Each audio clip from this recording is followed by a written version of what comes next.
Welcome AJ maths பயிற்சி 4.4 முக்கியமான 5 mark third சம்மு.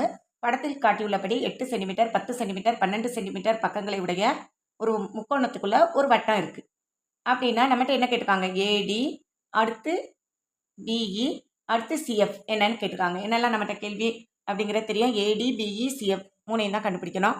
இப்போ நமக்கு தெரியும், வட்டத்துக்கு வெளியே இருந்து ஒரு புள்ளியிலிருந்து நம்ம வட்டத்திற்கு ஒரு தொடுகோடு வரைஞ்சோன்னு வைங்களேன், அந்த தொடுகோடின் நீளங்கள் சமம்.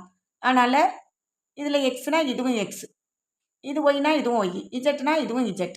அப்போ நமக்கு டோட்டலாக கொடுத்துருக்காங்க. இப்போ ஃபஸ்ட்டு பாருங்களேன், இங்கே எக்ஸு ஒய் இதை எடுத்துக்கோங்களேன், ஏபி.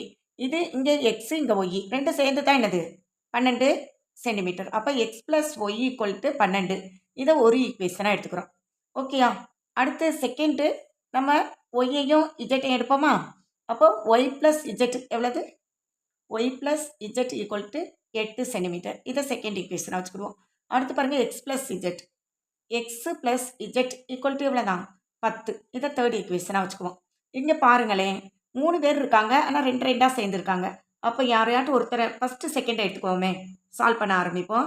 அப்போ 1 மற்றும் 2வது ஈக்குவேஷன்லேருந்து என்ன சொல்லலாம்? இங்கே ஃபஸ்ட்டு 1 எழுதிக்கோங்க, எக்ஸ் ப்ளஸ் ஒய் ப்ளஸ் 0 இஜெட்டு நான் எடுத்துக்கிறேன். ஏன்னா இஜெட் இல்லை, அதனால் 12. இங்கே பாருங்கள், எக்ஸு நமக்கு இல்லை. அப்போ 0x plus Y plus Z equal to எவ்வளவு? 8ன்னு எடுத்துக்கிறேன். ஓகேயா? இங்கே பாருங்கள், சால்வ் பண்ணுவோமா? அப்போ யார் போயிடுவா? குறியை மாற்றுவோம். கழிக்கும்போது குறியை ஃபுல்லாக சேஞ்ச் பண்ணிடலாம். என்ன தான் வரும்? ஒய் நமக்கு கேன்சல் ஆகிட்டாங்க. யார் தான் இருக்காங்க?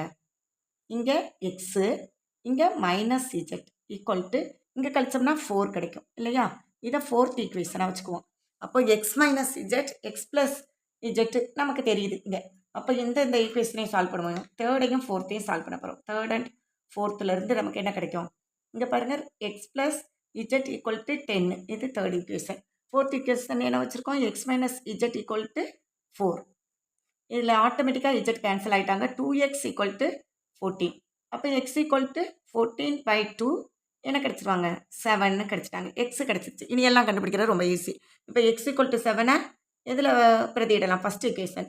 அப்போது ஈக்குவேஷன் 1ல் நம்ம சப்ஸ்டியூட் பண்ணுறோம். அப்போ என்ன வரும்? 7 ப்ளஸ் ஒய் ஈக்குவல் டு 12. அப்போ ஒய் ஈக்குவல் டு என்ன கிடைக்கும்? ஒய்யை மட்டும் வச்சுட்டோம்னா 12 மைனஸ் 7 என்ன தான் இருக்கும்? 5. இப்போ ஒய் ஈக்குவல் டு நமக்கு என்ன கிடச்சிருச்சு? 5ன்னு கிடச்சிருச்சு. இதை கொண்டு போய் நம்ம இதில் சப்ஸ்டியூட் பண்ணலாம். இங்கே ஒய்யும் இஜெட்டும் இருக்காங்க, அதை எடுத்துக்கலாம். அப்போ ஒய் ஈக்குவல் டு 5 ஈக்குவேஷன் இதில் போடுறோம், செகண்டில் பிரதியிடும்போது என்ன வரும்? 5 ப்ளஸ் இஜெட் ஈக்குவல் டு 8. அப்போ இஜெட் ஈக்குவல் டு 8 மைனஸ் 5 என்ன தான் கிடச்சிருச்சு? 3. 3 பேருமே கிடச்சிட்டாங்களா? இப்போ இந்த 3 பேரும் எக்ஸ் ஒய் இஜெட்டுன்னு சொல்லி கேட்காம நம்மகிட்ட எப்படி கொடுத்துருக்காங்க? ஏடி. ஏடிங்கிறது யார்? X. therefore AD equal to எவ்வளோ தான் வந்திருக்கு? எக்ஸுக்கு என்ன வேல்யூ? 7. அடுத்து நெக்ஸ்ட் பிஇ. பிங்கிறது ஒய். பிஇ ஈக்குவல் டு ஒய்யினுடைய வேல்யூ 5. அடுத்து யாரை கேட்டிருக்காங்க? சிஎஃப். சிஎஃப்ங்கிறது இஜெட்டுன்னு நமக்கு தெரியும். இஜெட்டினுடைய வேல்யூ 3. இங்கே இருக்க 3 வேல்யூவும் ஈஸியாக கண்டுபிடிச்சிட்டோம். இது ஒரு சிம்பிள் சம்மு தான். முக்கியமான 5 மார்க். நல்லா பார்த்துக்கோங்க. தேங்க்யூ.